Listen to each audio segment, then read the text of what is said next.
Bu meseleni aldığımızda uақытта да өткен айтылған болатын бұл мәселе. Енді қазір ұлттық банк осы қордың басқарушысы ретінде сол қордың инвестициялық бағыттарын айқындайды.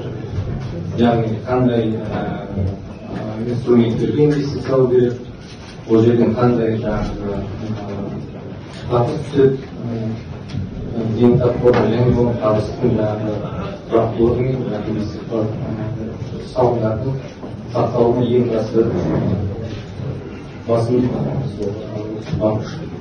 Біз енді үкімет деңгейінде осы белгіленген инвестицияларды қай салаға жіберу керек, соған біз жауап береміз.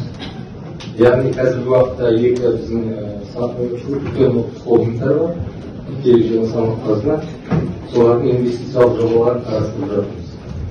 Яғни ол екі холдинг кредиттер жаңағы сенімділік жағынан олар өте жаңағы ұлттық банк үшін жоғары сапалы тарталушы болып саналады. Сондықтан бұл жерге салынған ақшалар әрине кепілді түрде нарықтық табыспен қайтарылып отырады.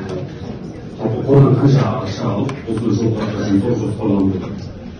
Енді біздің қазіргі жоспарымызда 1,5 триллион ақшаны біз қордан алып, мемлекет басшысы айтқанда экономиканы дамытуға, экономиканың инфрақұрылымын дамытуға, өңдеуші өнеркәсіптерді дамытуға жұмсаймыз деп жоспарымыз бар.